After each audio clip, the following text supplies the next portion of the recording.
Welcome to the Level 1 Coach Podcast. The person you're hearing right now, if you're unfamiliar, my name is Drew Carlson. You will hear from my podcast partner, Mikhail Bryan, in a second.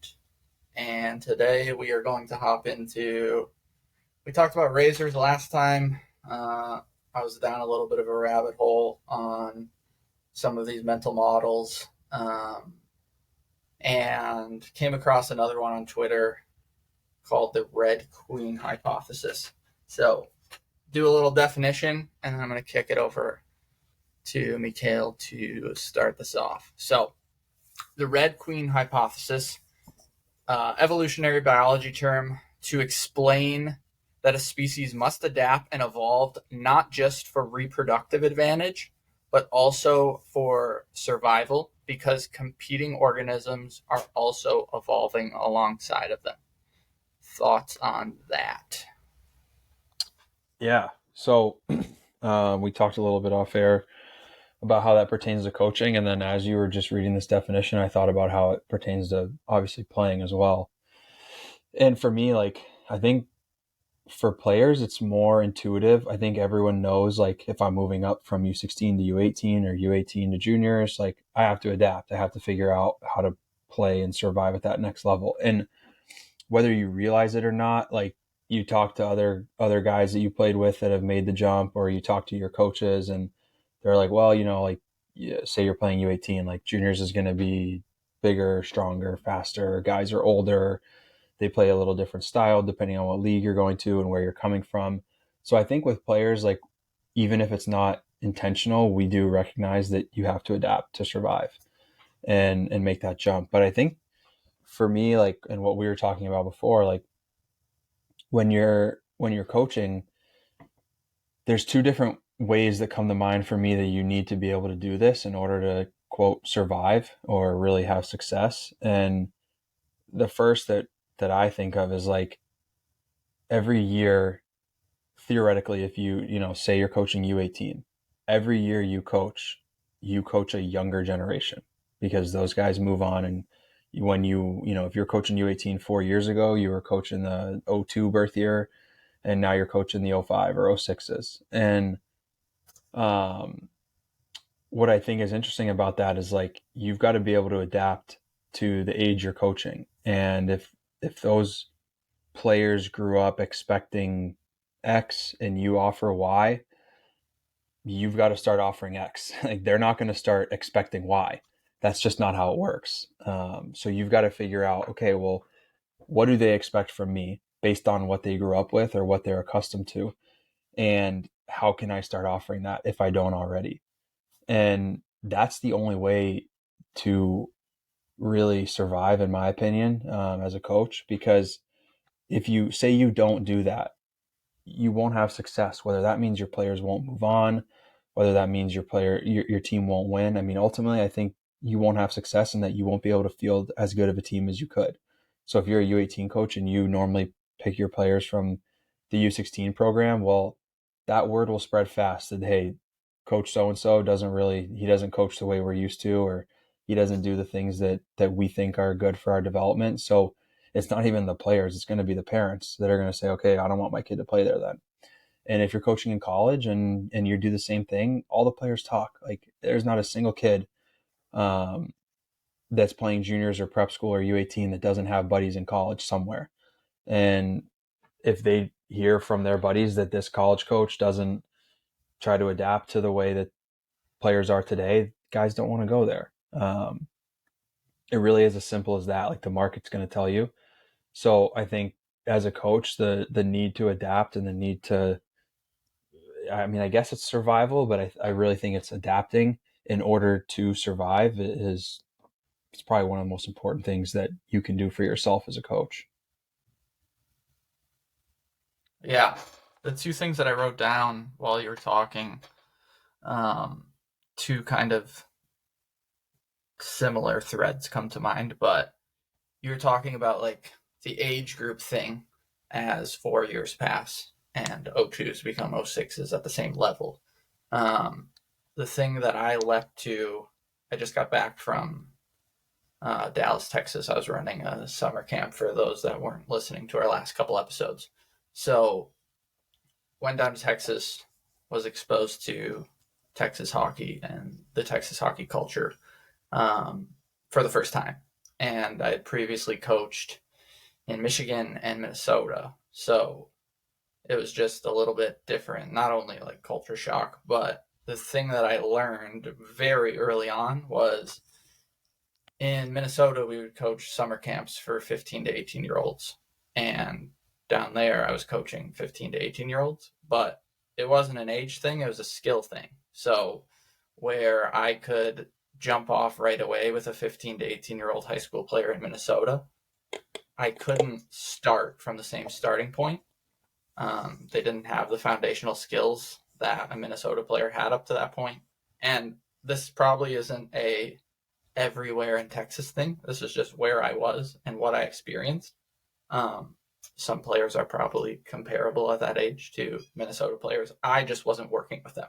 So don't cancel me for a fucking regional prejudice or whatever you're going to do.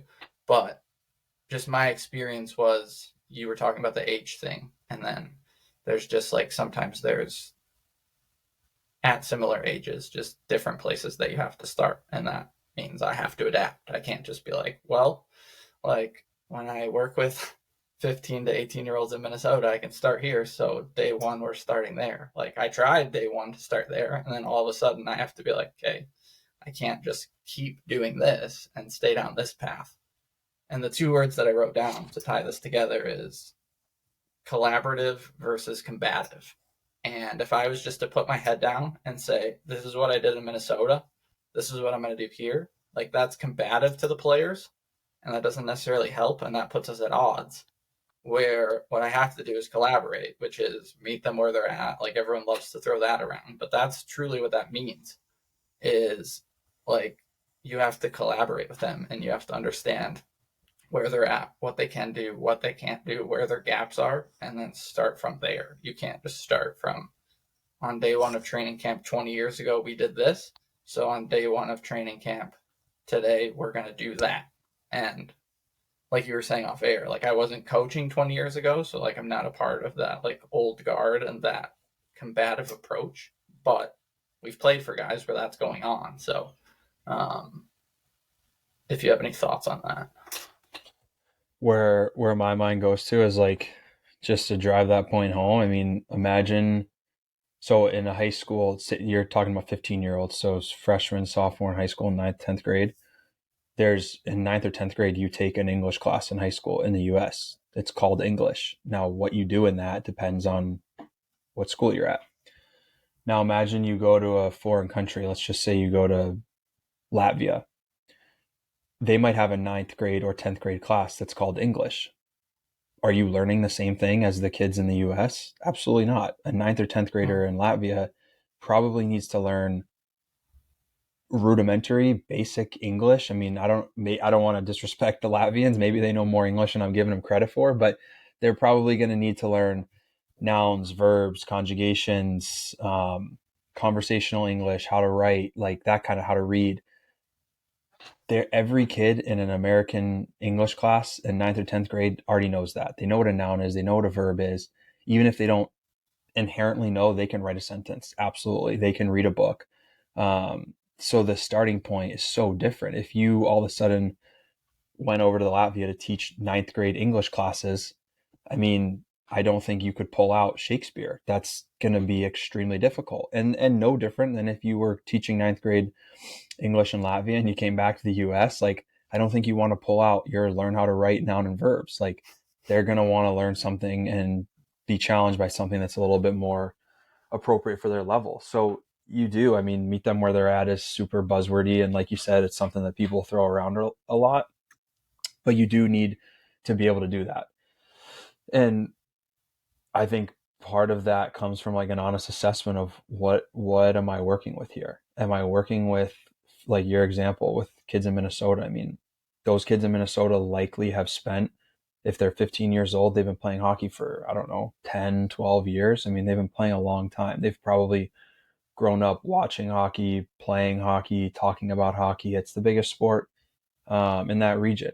And then you go down to Texas. I mean, you'd be lucky to find a kid who's been playing for 10 years because most kids probably didn't. And most kids probably grew up watching other sports just as much, if not more, than hockey. Not a bad thing. It just means that at 15 years old, their skill level may be a little different, and their knowledge and the depth of what they have been, what they've been not accustomed to, but Exposed. what they've been exposed to. Yes, thank you. What they've been exposed to at that age is just much different. So for you, like, you've got to tailor your approach or just be completely ineffective in what you're trying to do. Yeah, that really good analogy to start. And just a little fun aside, we are a top 5 podcast in our category in Latvia. So for the Latvian listeners, let us know what you're doing in English over there, and if Mikhail's right. So that's just a fun little aside. But yeah, I think the other thing that I think about when, as you were saying there, is the word observation, and we were talking a bit off air about just like the length of an average EPL manager or coach's tenure, and it's like 6 months or something nuts. And the observation piece that you were that I was connecting to as you were talking was, again, you can have a plan on day one, and like you can start with what I was starting with and then be like, I need to adjust. Or like there's something that I learned from Mark Bennett, and I'll post some of his stuff in the show notes if you guys aren't familiar with him. But he talks about on day one, whether it's he doesn't coach hockey, but if it was like a junior hockey training camp, if it was a training camp for college, whatever, if you have new players, a new group, just to split them right away, give them a whiteboard on each bench and play 5-on-5, and have the coaches strictly observe and have the players make adjustments, and you purposely stop it. It's kind of like buzzer hockey, but you stop it every like 5 minutes if you're playing a 20-minute period, and you have them run like a little youth hockey intermission where they all huddle around, but instead of the coach talking, they're giving information to each other on what they're seeing from the other team, what adjustments they could make. So I think of that too, and I think that's a tactic that we can use to be more observant, to understand where the gaps are without initially like setting a course right away and then being like, holy shit, I have to scrap all of this. You can start with the game and then kind of Fergus Connolly, like work backward from that in a way. So that's kind of what I was thinking of as you were talking there, if you want to hop off that at all. Yeah, I like the observation piece. It came to mind as I was speaking to. Just like you have to, I think not have to, but it is beneficial to observe first and see what level you're dealing with, what the knowledge background is like.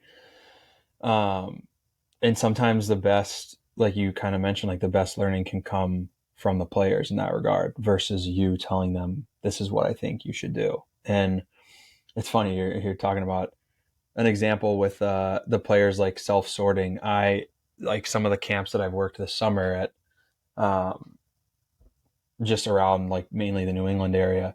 You know, you play games, usually practice, and then they have like got some off ice stuff, and then a game in the afternoon. And a lot of the games, like, you know, there's a warm up, and then you're on the bench with another couple of coaches. Most of us are like college or prep school, and the players look to us to say something before the game. And the first time I ever worked a camp, so like 2 years ago, I was so caught off guard because I was like, what the hell am I going to say? I have nothing to say right now. It's a summer camp. Like, and now I kind of chuckle every time like they come back to the bench and look at us, because it's just like, that's a reflex. There's nothing for me to say that's going to provide value right now. Like, this is a summer camp for you to, 1, get better, 2, to play in front of coaches, 3, to have fun. 3 is really 1. You should have fun first and foremost at these summer camps, because if you're not, what's the point? But have fun, have an opportunity to play in front of some coaches, and hopefully you can get better in the process. But it's not about tactics. It's not about what to do to beat the other team. I mean, none of us that are there to watch the games care who wins. I don't even know if the players, they want to win because they're competitive, but those camps are about you. And I just think it's funny because they are, they're programmed and it's not their fault at all. Like, I'm sure I did the same thing as a player, but you come back to the bench and it's intermission or it's warm-ups are over and you're like, coach, what do you got? Like, we're looking to you for this. And I kind of, now that I've like done this and I know it's coming, I put it back on them and I'm just like, how you guys feel? What are you thinking for today? Like, I'm not gonna, most of the time you're there for the camp is 3 or 4 days and you're only there for a day. So, they may have played a game before or they've played the other team. So I'll ask like, what's the other team do? What are you going to try to do to beat them? Like, but it's just funny because that can be self-organized. It absolutely doesn't need to run through the coach in a scenario like that. But you play hockey your whole life and you look to coach for answers. And so even when this coach has maybe never seen half the guys play, not familiar with the level of the camp yet because it's your first day there, and they're still just like, what do you got for us? Yeah, it's funny. Like, I'm laughing along as you're like, it resonates so hard and it hits home so hard because that was my struggle for 2 years coaching the junior team.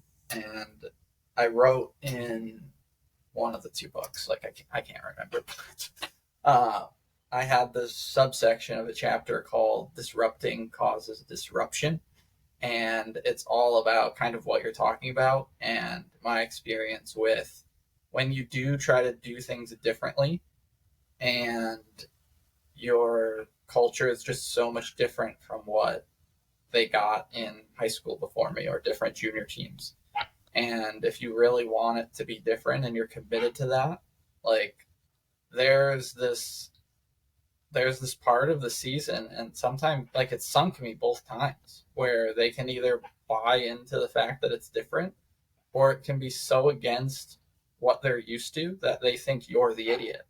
And like I'm not big on the raw intermission speeches or pregame speeches, and I would go over a couple things and maybe ask a question or two to get their minds focused on something. And like the participation was low at the beginning, and then like I started hearing from my leadership group, like guys in the room don't think you know what you're doing because you're asking us questions. Like you're the coach. Like we're supposed to get that from you. And I was like, see, that's where we're going to be at odds all year because I don't believe that. And like, I'm never going to be that guy for you. Um, and like, we try to do as much front end on the recruiting side as like, it's going to be different, but you don't believe it until you see it, right? And there's pushback if you do it kind of the like I do in the like I talk about in the writing, like the new wave way versus the old guard. Like if you're gonna be, that's why I said like disrupting causes disruption. So Yeah, it's interesting. Like, um, it's hard. I think it's hard to get accustomed to something like that that's so different than what you're used to. And there's definitely an element, or there are elements of the player perspective that I understand there, where like you could be like, well, why does coach ask these questions? Does he not know? But it's like at the same time, like the flip side of that to me is like, well, coach has all these answers for us, but they never work. Is he stupid? So it's like you have both ends of the spectrum where you can look at your way of doing that and be like, he just doesn't know anything, so he's asking us. You could come to them with a bunch of answers. It doesn't work, and they're like, this guy's dumb because he gives us dumb things that don't work. So, I mean, there's a balance in there somewhere, but I think I'm a firm believer in, and we do this as often as we can, and it's been something that I guess I didn't know it existed until I got to coaching in college. But the more you can ask the players for the answer, the more they're going to be bought into whatever that answer is. And the best example I have is like my first year at Curry, we would have, you have a pre-scout. Now that was COVID, so we didn't play a ton of games. I think we played 4 games. But this was a staple that they had done in the past the year before. So you play a game on Friday, on Tuesday, you'll get an email from the assistant coach that has the special teams of whoever you're playing Friday night. And it'll be, 4 or 5 minutes of power play clips, 4 or 5 minutes of PK clips. We're not going to watch it together as a team. And honestly, if you don't watch it, fine. Like, it's on you to watch. And then Thursday before practice, we'll go over the video in the sense that we'll just discuss it. And literally, myself and the head coach would sit down in a stall so that we weren't even like standing above them. Like, we look like a player. And the conversation, we don't say a word. Like, there's not a single thing spoken by us other than I personally didn't say anything in any of these meetings, but our head coach should maybe just prompt the very first question. What do we see on the PK? And then it's open floor, and the guys have their ideas. They've watched it. The majority of them watch it because they get to take part in like the pre-scout. They like that. I say they like that. I think they like that. And then we move on to the power play.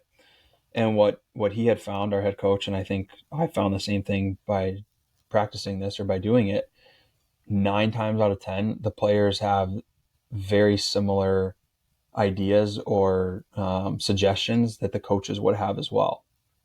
And the only difference, so you might ask, okay, then what's the point if they come up with the same things as the coaches? Why do this? The point is that what our head coach found in the year before was that when things weren't going well, the players were more convicted in continuing to try doing it because they had a say in the process. So if they wanted to, just to keep it real simple, they wanted to run a 1-1-2 forecheck instead of call it a 2-2 box, but the 1-1-2 was getting picked apart. They wanted to keep trying it, and they weren't ready to pull shoot because they had a say in creating that plan or that game plan. And so what you get is like more belief behind it, and like I said, more conviction that it could work. And I think ultimately that comes back to ownership, and the players have ownership of something. And when you have ownership of something, it feels like it's yours. It feels like it matters more than if someone just told you, this is what I want you to do. None of us like being told what to do. And to wrap this all up, the reason I think it's so important is that when players are able to have a say in this process, you as a coach generally, like with this example, you as a coach generally have very similar findings. The only difference is that the players had a say. And so now they're looking at this and going, coach actually wanted to hear our opinions, and he sought our feedback and he had his own feedback. And this is great. We have a say in it, and now we're going to go do it. And the belief is so much higher than if you just walked in there and said, hey, this is what our opposition does. This is what we're going to do. I don't care if you don't like it or not. I'm the coach. I know most, I know best. This is what we're doing.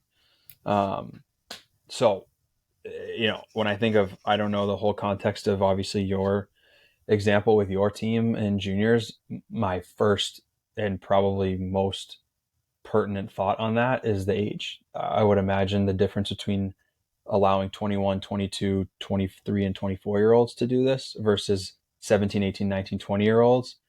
The 17 to 20-year-olds first instinct is, this guy's dumb. The 21 to 24-year-olds first instinct is, this is pretty fun that we get to have a say in this process. And I honestly think it's that maturity piece. When I was in juniors, I was certainly looking for someone to just tell me what to do, and I would do it. When I got to college, I started to think like, maybe I have some ideas that could work too. And how come I don't have a say in this? And you want that autonomy. So that, again, I don't have the full context, but I think the age that you're coaching absolutely matters. Yeah. Did you, if you didn't, this is a crazy synchronicity, but did you see my tweet this morning on, I have not been on Twitter today, so no. Okay. So crazy synchronicity then. So turn captains into department heads. Find out what areas they love, give them autonomy to set standards, and answer peer questions in that domain. And then I linked an article, and this gets to your age thing, and I think you're slam dunk on it. Like, I either didn't do a good enough job selling it, which is very possible, or I've written about this idea of right thing, wrong environment, or wrong place. And the contrast where you can do, sometimes you don't have to, we're talking about adjustment and stuff, so this is a little bit hypocritical or contradictory, but I mean, everything's great, right? So go with me on this, if you're listening. But you can do something with a junior team and it can blow up in your face, and like you can think that you need to like go back to the drawing board, make all these changes. Or it happened with me where I tried some of my system with my junior team, blew up in my face, and then I was coaching a preseason high school team in Michigan when I was just back home trying to figure out what to do next, and did some of the same thing, and it caught on like wildfire and they ran with it, and I didn't need to necessarily make all these adjustments and be like, Drew, you're fucking real problem here. It was like sometimes you can do things in two different environments and they can just go differently. Different players, different leaders, different ways to get buy-in, different people talking in the room after you leave, and you just never know what that could bring. And then also with the age thing, under that tweet, I linked an article, and it was about a situation that Derek Lalonde had in his first year with the Wings, which I think was last year. Yeah, I think And so.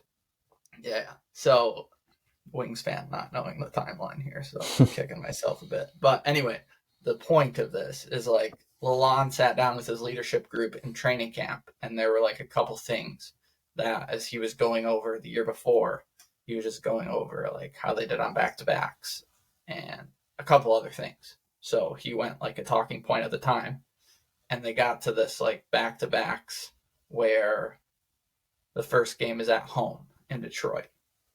And he goes, you guys struggled when our first game was at home in Detroit. What did you guys do? Did you fly out that night after the game and get in town, or did you sleep in your own beds?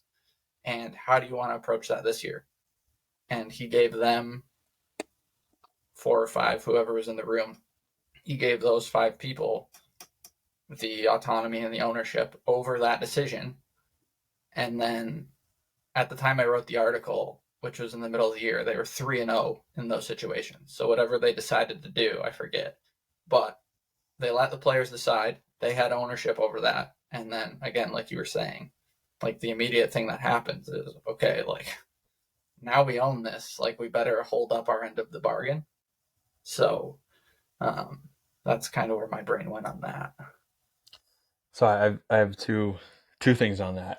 And just before that, it's not to say that your last point, like now they better hold up their end of the bargain. It's not so much that like you give them ownership in hopes that it doesn't work, so that if it doesn't, you can be like, see, I told you it wouldn't work. It's more that like it's exactly what you said. It's like, I mean, I'm trying to think of it on the fly of an example or an analogy, but it's like when you know that you were able to have a say in something, you want to prove that it can work because it's yours. It's I think it's just, it doesn't matter whether you're coaching, whether you're talking to your mom, whether you're talking to a friend. Like if your friend is like, hey, I'm going to drive this way to the rink, and you're like, I'm going to go a different way, you want your way to be faster because it's your way. You took ownership of that route. Whereas if your friend's like, no, we're both going this way, you don't give a shit how long it takes because now it's not yours. So I think that piece of like, okay, what did we do in these scenarios last year, and how come we weren't good, and or how come we didn't win? And this year, what can we do differently? Like Derek Lalonde might have his thoughts on that. He might have an idea of what could potentially help that, and he could bring in, this is what we did in Tampa. Or he could say, what did you guys do? What do you want to do? Let's do that, and let's see if it works. And seemingly it went at least somewhat better if they were 3-0 at any point. And then I want to back up to your first example with doing that with your junior team, kind of like polling the players with your junior team and then polling the players with the high school split season team, because I have a thought on this. It's a counterpoint. I also think, and I'm going to be a little bit firmer than think, I would guarantee that part of the reason your high school team, preseason or split season team bought into it more is because you absolutely explained it better the second time around. And you saw the first time the holes that maybe were there and you patched them up. And so the second explanation was much better. And I don't know if we've talked about this on air before. So for anyone, if they've heard this story, then I apologize. But it was like one of the biggest light bulb moments I've had in the last 4 years as coaching. Same year, first year Curry, COVID, we had to practice half the team for an hour and then the next hour, the other half of the team. So essentially we were running two practice. Have I told this story? Does this ring a bell or no? I don't think on air, but yeah, keep going. Okay. So you're essentially running the same practice back to back. And because of COVID, you had to have, even within half the team, so 12 guys on the ice at a time, 6 at one end, 6 at the other. So I would have like anywhere from 3 to 4 drills to run at my end with 6 guys. And we always practice in the mornings around 8:30 in the morning. So we'd run through that first hour from 8:30 to 9:30. We get off the ice, 15 minutes break, and then we go back out 9:45, 10:45, and then around 11 we debrief and be like, how'd that go? How'd your end go? What'd you notice? Blah blah blah. And after probably like a couple days, I remember saying to our head coach, like, that second group just does way better. Like, I don't know. And so context behind that, the first group would get on the ice, and then when the second group was on the ice, the first group would work out at the rink, and then the vice versa. So the second group, when they were on the ice, when the first group was on the ice that first hour, the second group was working out. So at the time, I'm thinking like, well, maybe the first group, they roll out of bed, come to the rink, get on the ice. The second group rolls out of bed, works out, and then gets on the ice. So any cobwebs or like whatever sleepiness or lack of detail, we're not seeing it because it's in the weight room. And when they get on the ice, they're ready to go. And I was like, yeah, that's a plausible explanation. That makes sense. And then I noticed, like, and I think our head coach kind of mentioned this one day, and I started paying more attention to it. I genuinely think the only difference was my explanation got better from the first hour to the second hour. And so when I explained the drill the first time, I hadn't seen any holes in my personal explanation yet. So I explained it as well as I thought I could. And then I realized, I didn't talk about timing, or I didn't talk about what to do when you don't have the puck where you should be, whatever it was. And so when I went through the practice the second hour, I would make sure to point out, hey, when you don't have the puck, do this. Or, hey, the timing of this should look like this. And I was way better at explaining whatever those little details were in that second hour. As a result, the guys did the drill way better the second hour. So it's like, here I am attributing something to like their sleepiness or their lack of detail, whatever. It all stemmed from me and my explanation.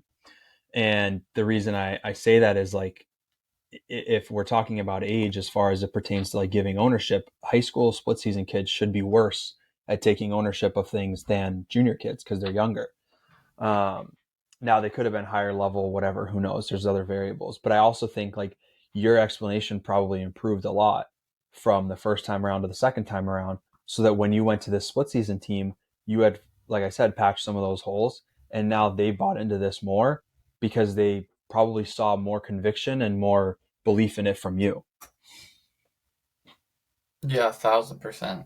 And like your situation, like when you have, I forget who it was that introduced me to like the speed of a feedback loop, but like the faster and more immediate your feedback loop is, like the better for yourself to make adjustments, and then for you to just receive feedback from, in this case, your players. Like you can see it faster, and then that like flywheel can start going quicker and quicker.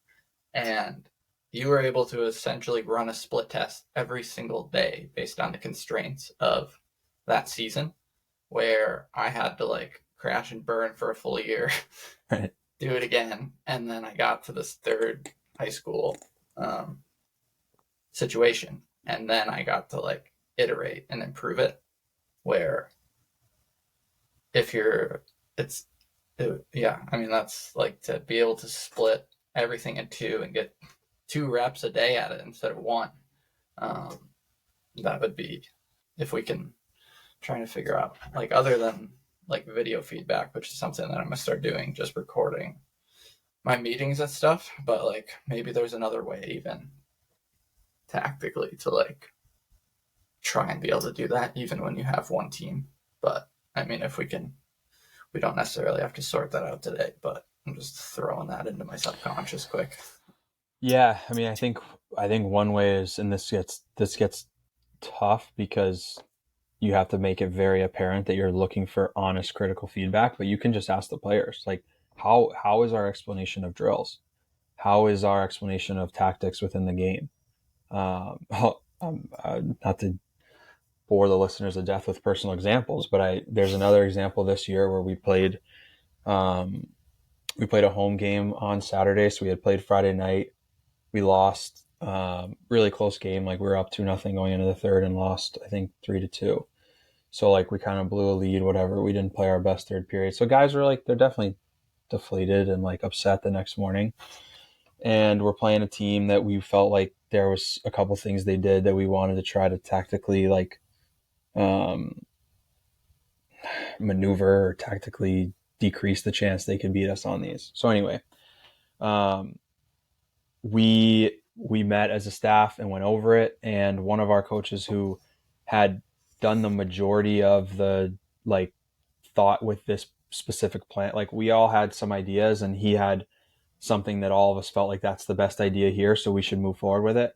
Well, he couldn't be at the actual pregame meeting, so I explained what he had essentially told us or talked to us about. Honestly, I think my explanation was dog shit in retrospect. Like, I just don't think I fully understood it like he did. So I think when I went to the players to try to explain it, it just wasn't that good. And we went out in that game and we lost 5-2, and we didn't do a single thing we talked about pregame, which like we could totally put on the players and be like, they just didn't do anything we asked them to.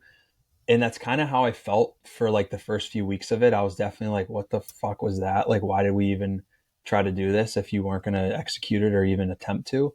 But once the season ended and like the fog of war lifts a little bit, I'm like, I think my explanation sucked. I just think I didn't know it like the back of my hand, and that's on whether that's on me or that's on us, whatever. Who I mean, it's on me to explain it better. And ultimately, like if I explain that better, we probably execute it better. And then you talk about split tests, like we get an opportunity like 3 weeks later where we all come up with a game plan for a team, and each of us presents a portion of it that we had come up with, and we go out and win 2-0. So like, yeah, I think that does matter. Your execution matters, absolutely, but your explanation of something matters too. So my point to get back to your question is like, if you really seek out that honest feedback of like, how was that explanation and did it make sense? Like, I think that's one way to split test in real time. But that is relying on true, honest feedback and not just like, yeah, coach, you're great, or the inverse of like, yeah, coach, I hate you, you suck. Like you need some concrete evidence from the players in those kind of examples. Yeah, that's good. And I'll kick it to the listeners. We'll wrap up on that. If you guys have ideas, our comment section is completely wide open down there. So if you have ideas to speed up feedback loops that obviously I brain farted and don't have any in the moment, I'm sure I'll think of some. But good save by Mikhail. And then if you guys have other ones that he did not mention, hop in the comments, join the conversation. And the last thing I'll say is share the show with someone that you think would be resonant with our level 1 coaching idea and the value that we're trying to bring to you. We will see you on the next one.